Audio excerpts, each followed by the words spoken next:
So I'm Agnes. I teach apologetics, logic, debate, photography, and Gaelic, Scottish Gaelic with Arise. My passion, though, is apologetics.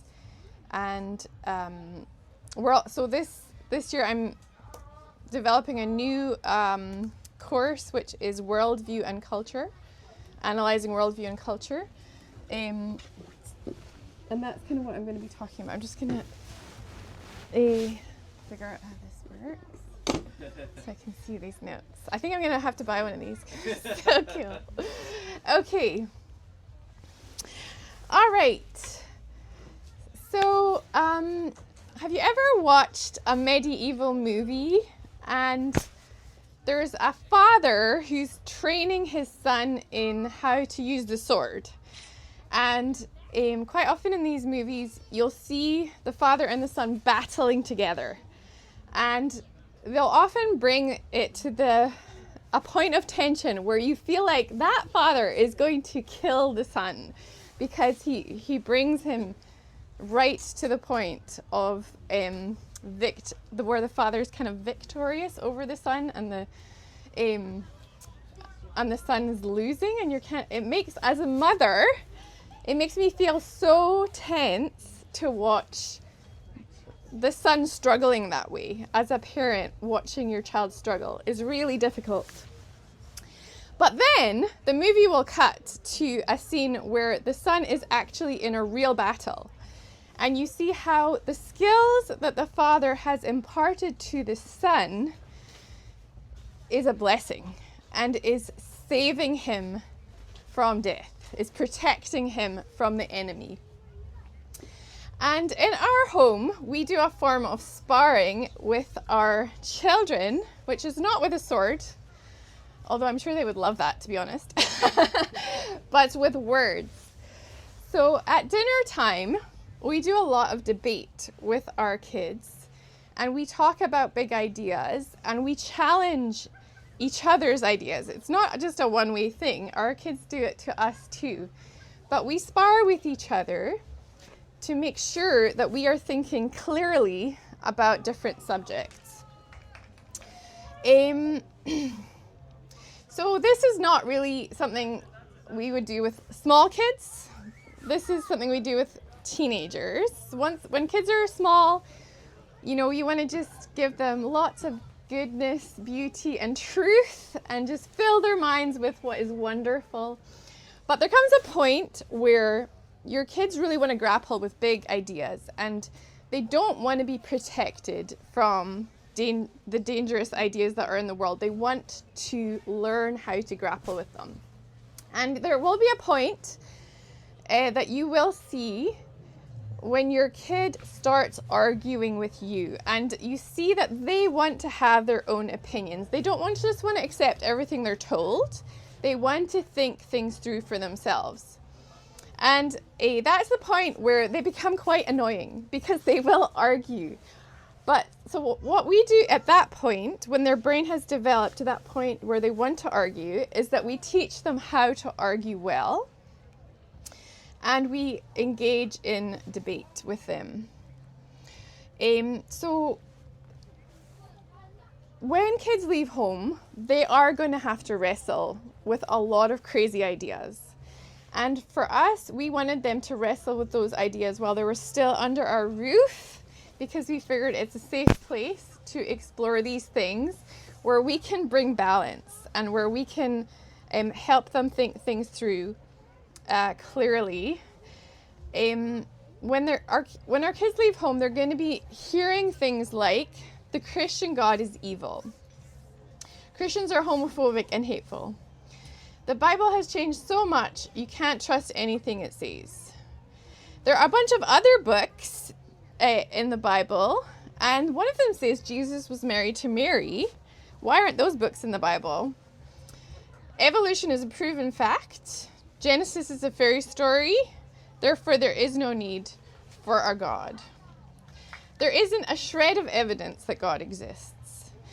Believing in God is like believing in the tooth fairy. Most people grow out of it when they grow up. If God is good, then why do innocent babies get cancer and die?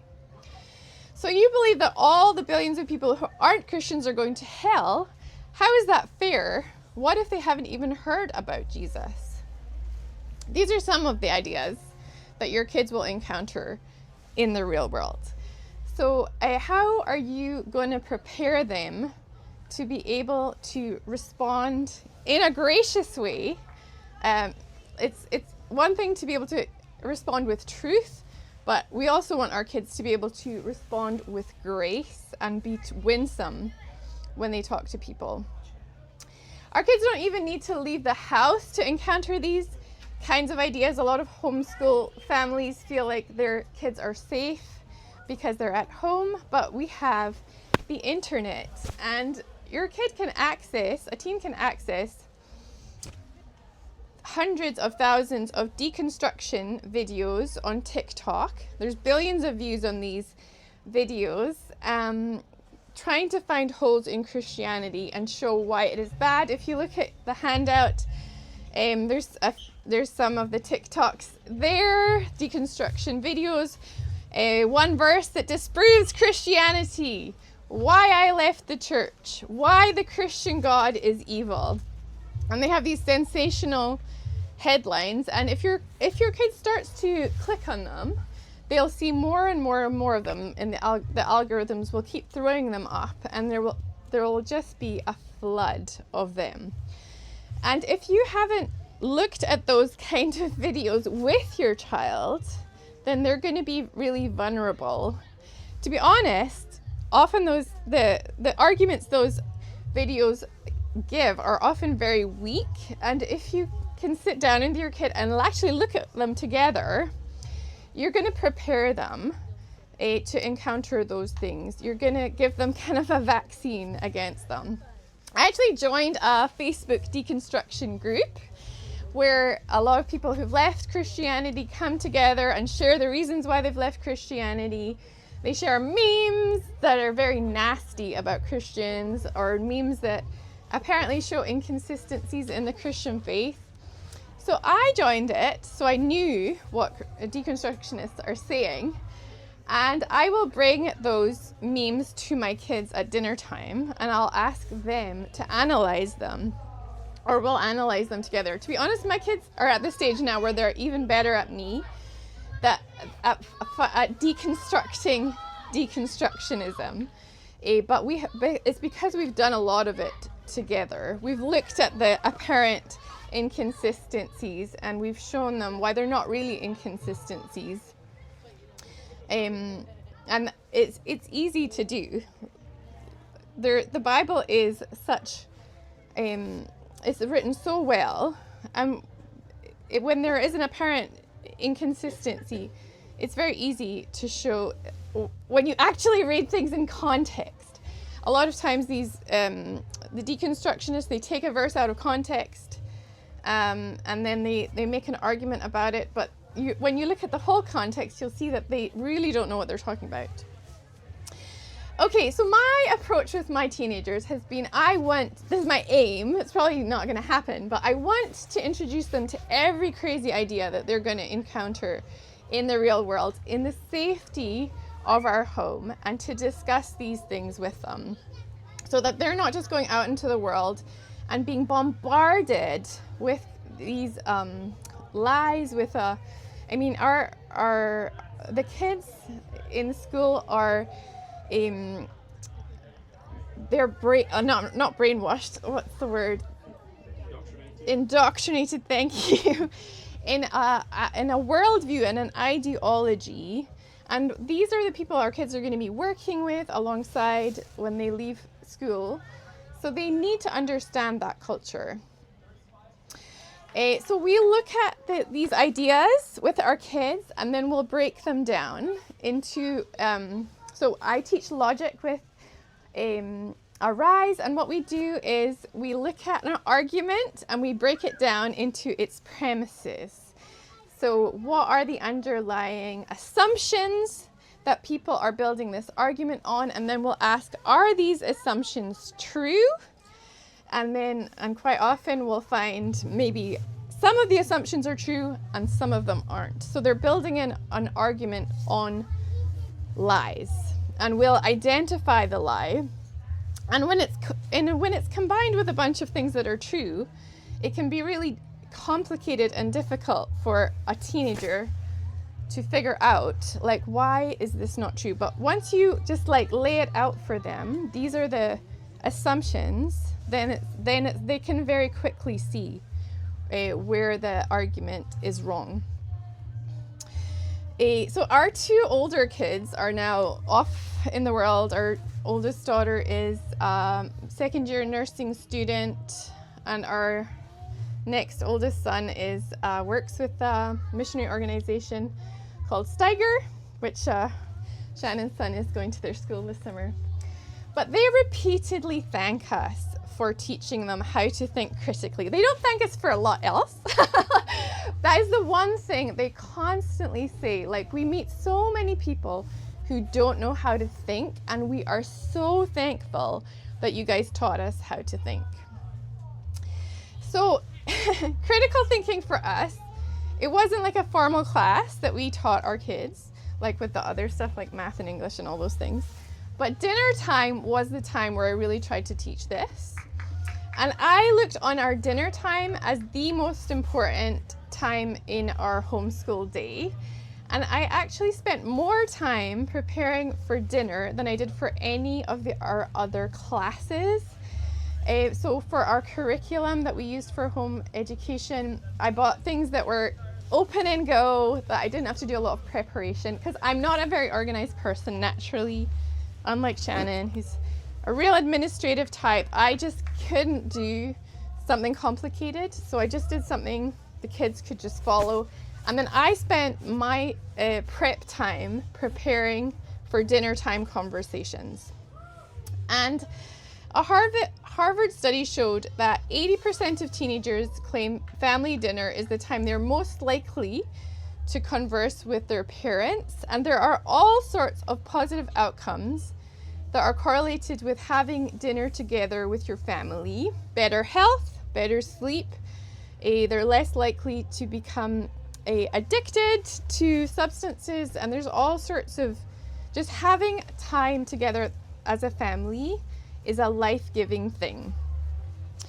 There's a book by Sally Clarkson, it's on the PowerPoint, it's called The Life-Giving Table, and that book really gave me a vision for dinner time as this touch point for our family, where we are discipling our children, where we are our own little fellowship, where we are spurring each other on, where we are growing character, growing brains. So around the table, around food, she said, home is the kingdom in which we have the daily choice and power to make our tiny domain one of light or darkness. And there are so many great quotable things in that book. I really recommend it.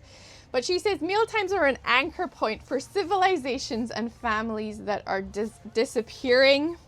If you look at the Bible, the table is very significant. It says that you prepare a table before me in the presence of my enemies. And even in heaven, we are going to gather around a table.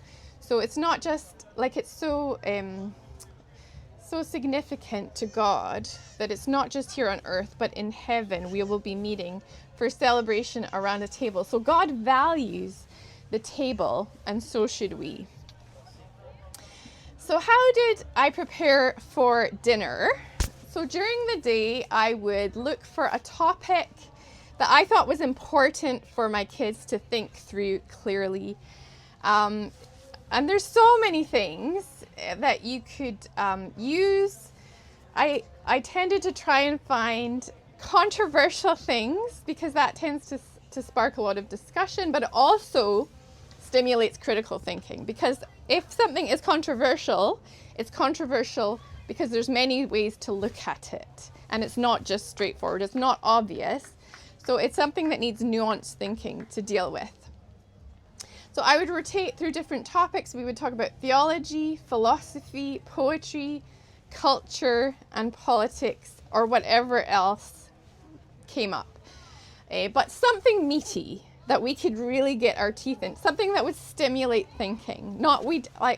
There's nothing our family hates more than small talk.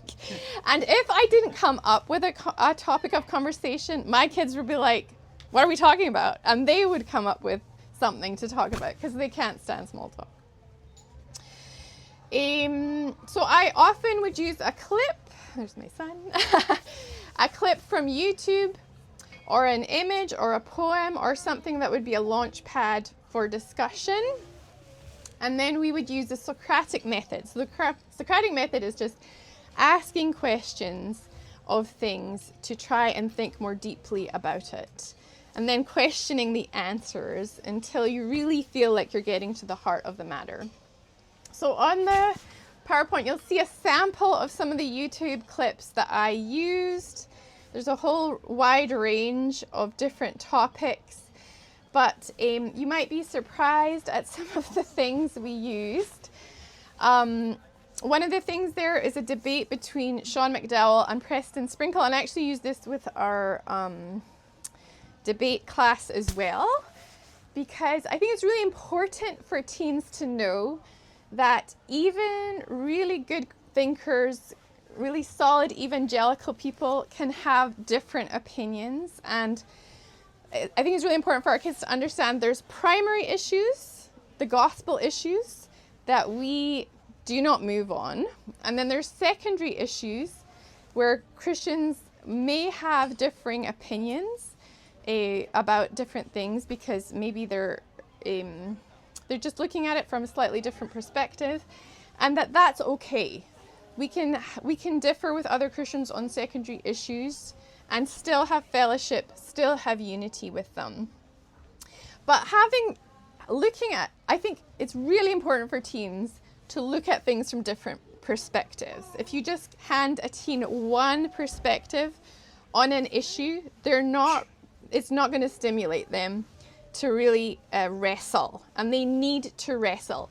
By the time they leave your home, they need to have really struggled with the truth and to a place where they are firm on their own foundation, where they can defend their own faith rationally, and it's not just that they've accepted everything you've said.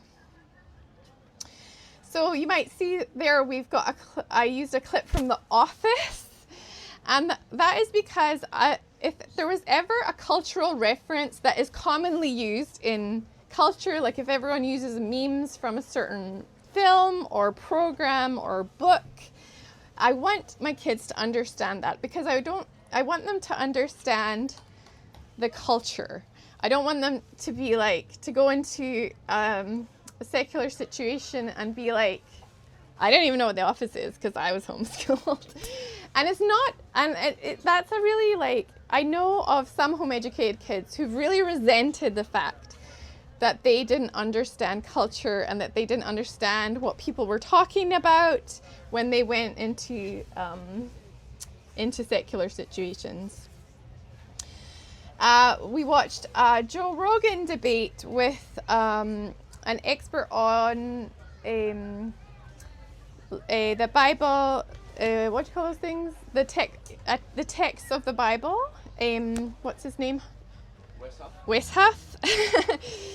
And it was amazing. It's a 3-hour podcast. We didn't watch it at dinner. We watched it like just around the table after dinner. There is swearing on Joe Rogan. We do not want our kids to be squeamish about those things. We want them to be able to be a friend of sinners, and so we don't want them to be skittish about if they hear people swearing or anything like that. Because Jesus, he was comfortable with people of all different lifestyles. We want them to be comfortable with people of all different lifestyles. Andrew, my son, works at a tandoori where he hears all about the drug shortages in the village and where the best source of cocaine is, and it doesn't really faze him at all. He's not, well, you can see he doesn't look like he's fazed by much, but he's also able to be a light in that place because it's owned by Muslims, but they know Andrew's a Christian, and they will ask Andrew to pray for people who are struggling. because they really respect his faith, and they love him. So they're like, this person's struggling. Andrew, I know you know how to pray. Please pray for this person. So because he's not fazed by those things, he's able to be in that environment and be able to be a light there. So I want to give you 4 points on how to build a culture of deep, rich conversation around the dinner table. So the first thing is to encourage questions. I have met so many people who have walked away from their Christian faith because they were kind of an intellectual type, but they were not allowed to ask questions when they were teenagers. When they asked questions, people were like, you just need to have more faith, or like, just because the Bible says. And so they felt like they needed to understand, and nobody was engaging with them in that. Nobody was able to answer their questions. No one even tried. And so they're like, there is not an intellectual foundation for the faith, and they just walked away. And that is not necessary, because there are answers to these questions. And for teenagers, it's really, really, really important that they ask questions, that they question their faith. And I know of parents who have freaked out when their teenagers start questioning their faith. But I would say it's really important for us as parents not to panic, because it's a very healthy process. Teenagers want to have their own opinions about things. They don't want to just be told. They want to be able to defend their own faith. And in order to be able to do that, they have to have really thought it through, asked the questions, and found that firm foundation for themselves that their faith stands on. I actually worry more about teenagers who don't ask questions than the ones who do, because once they leave home, they are going to start asking questions, and they may be in an environment where they are not getting good answers. I would go so far that when we're reading the Bible as a family, if my kids aren't asking hard questions, I'll start asking the hard questions I think that they should be asking. So I'll be like, do you think that sounds sexist? Or do you think they're condoning slavery here? Or do you think that's inconsistent with that part of the Bible? Do you think Paul's emphasis is very dramatically different from Jesus's emphasis? And why is that? Are they talking about a different gospel?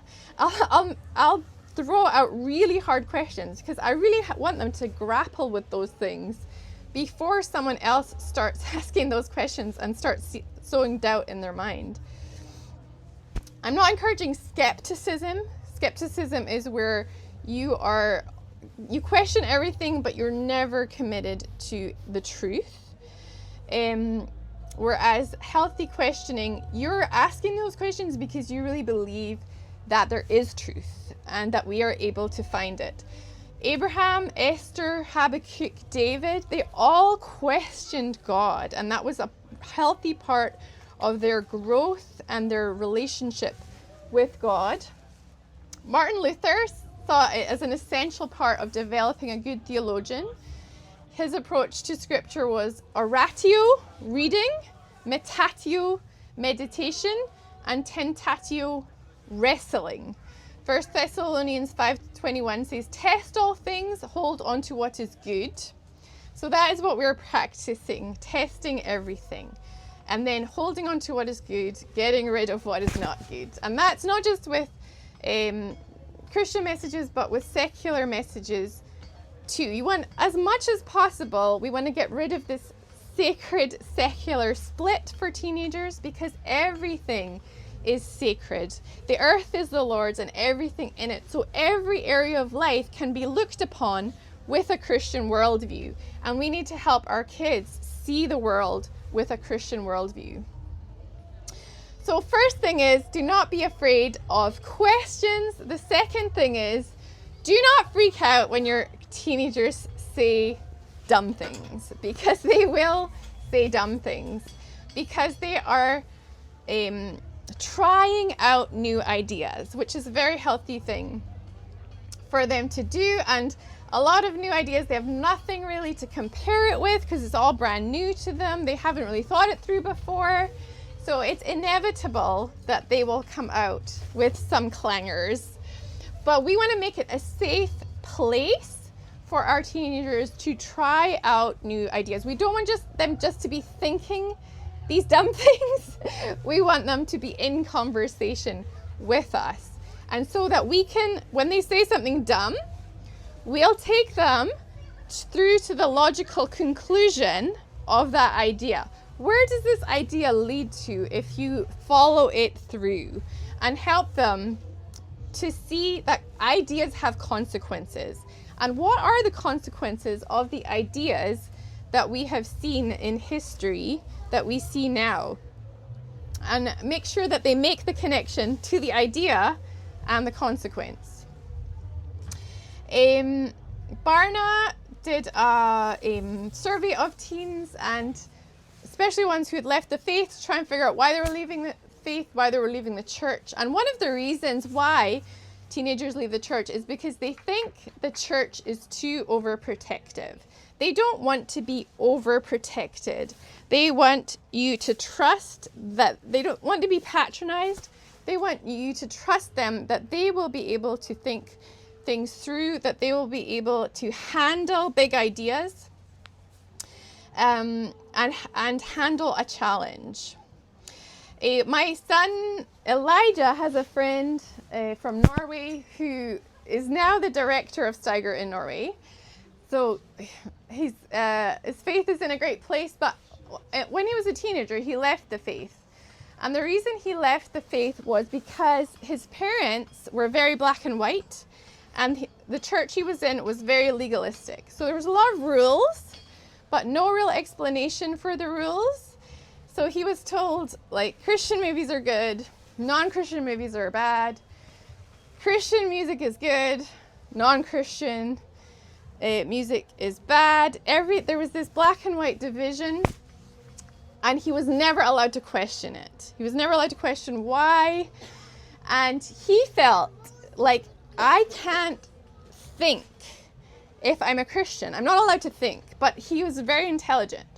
So he's like, I either stay a Christian, just accept things, accept rules I don't understand, or I leave the faith and I start to be able to explore this world, this great world, the culture and everything in it.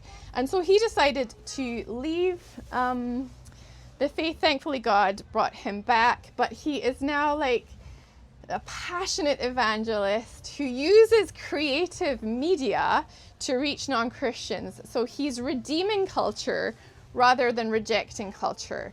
He is not afraid of culture anymore, but he uses the culture to reach the youth. So we celebrate God's goodness in everything. We believe that God has not vacated the world outside of the church, that God's creativity is seen in non-Christians, and that even non-Christian movies, there is a redemptive story, that every story is looking for how can we redeem the mess we're in. Now, they often get it wrong, but they are asking the same questions we are asking. They're looking for the answer. And what we do with Christian movies is non-Christian movies is we try and follow the fall redemption arc of the movie and show how everyone is looking for a savior. People are trying to find it in all the wrong places. We have the answer. And how would we share it with these people who are looking in this place? What words would we use? So we're really training our kids to be missionaries. If you were going to go to a foreign country, you would study the culture so that you could speak in a way that those people could understand. And we need to train our teens in this culture, how to speak the language of this culture, what the mindset of this culture is, where the pain is, where the questions are, what the longings are. Why is there this deep search for identity in this culture, and where can people find true identity in Christ? Our son Elijah, who works with Steiger, he's been doing an internship in London as an evangelist, and his favorite way to do evangelism is to go into open mic nights, secular open mic nights, and they're places where people share poetry or music or whatever art they have.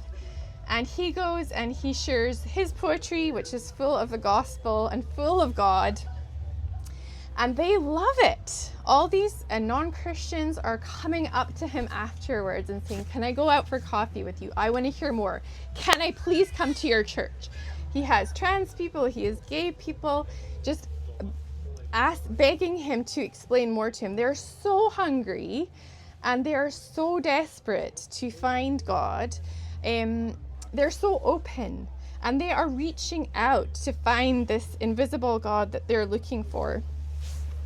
He took another home educated friend with him to one of these open mic nights, and like there's a lot of ungodly stuff is shared during these times.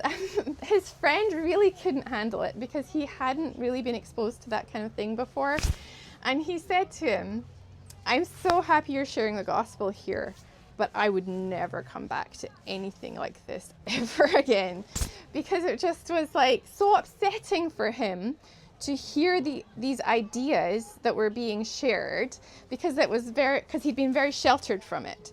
And I mean, everyone has a different calling.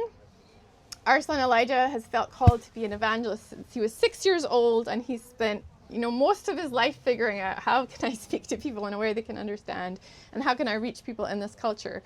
So he is really called to that, and that's, not everyone is. But I think it's really awesome if we can train our kids to be comfortable in the world, but to be able to express truth to the world. Okay. So another thing we do is, we do expose our kids to a lot of secular stuff and talk it through, but we also will expose our kids to bad Christian messages, because we don't want our kids to think everything non-Christian is bad and everything Christian is good. There is good stuff in the non-Christian world. There's also some really bad stuff in Christian music, movies, and messages. And if you don't teach your kid that, they'll be really vulnerable to some really rubbish teaching.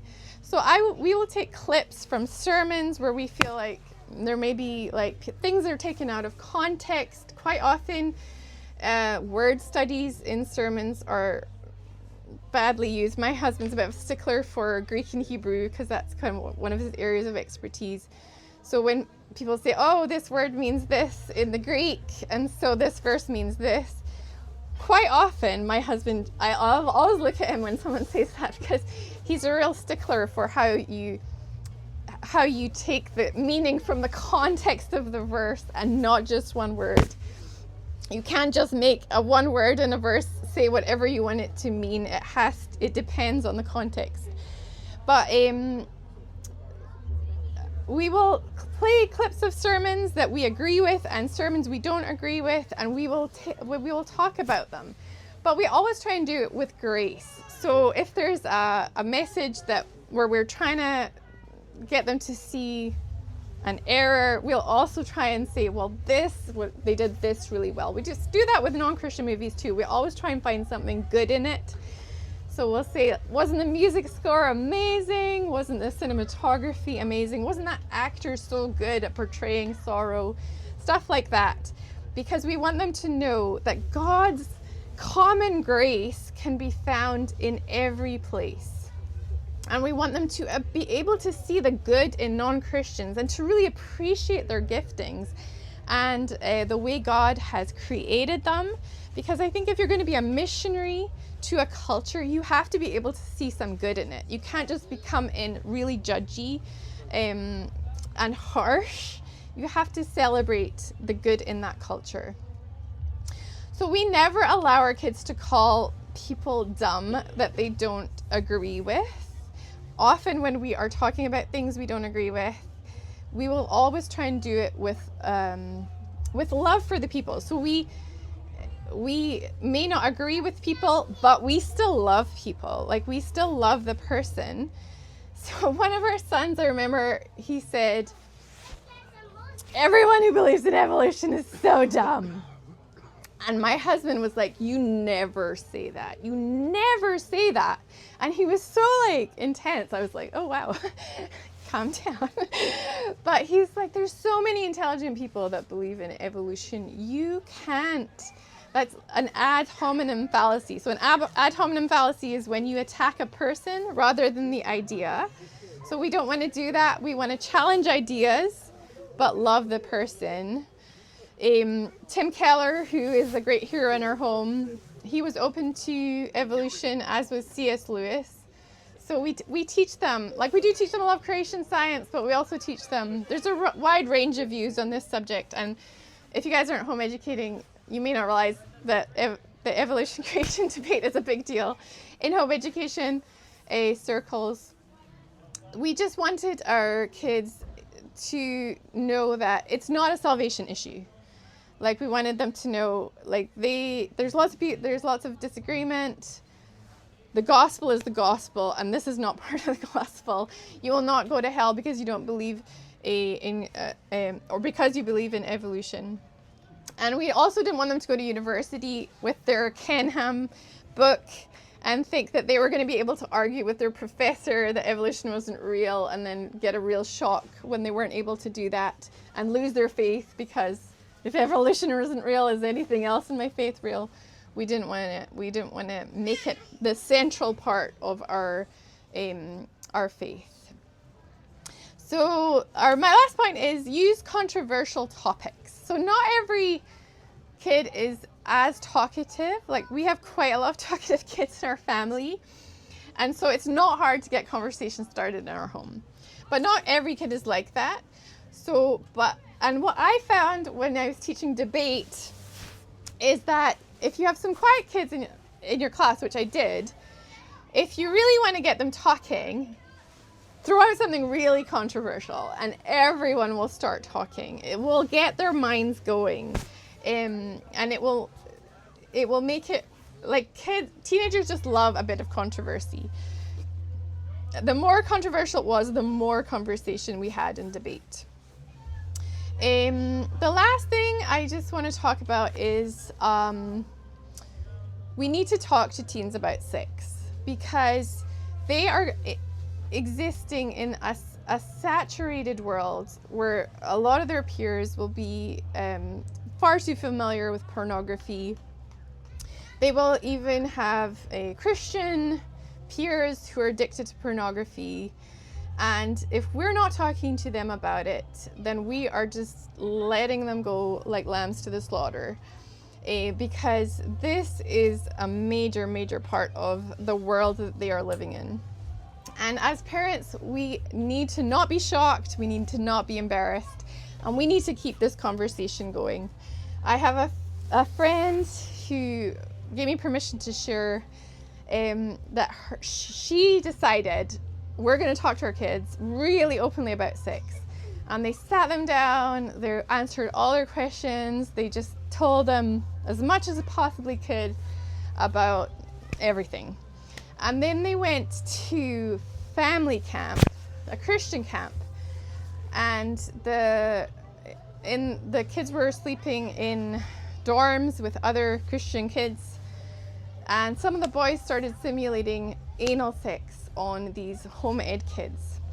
And they said to their mom, if you had not told us about this stuff, we would have had no idea what they were doing, and we would have just froze.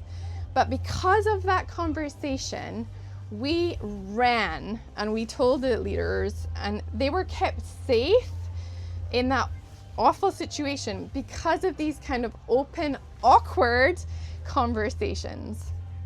I talked recently to a girl from St. Andrews University, lovely Christian girl, totally committed to God. She was telling me the Christian men in the Christian Union, they all expect oral sex from the girls. And she's like, is that normal? Is that okay?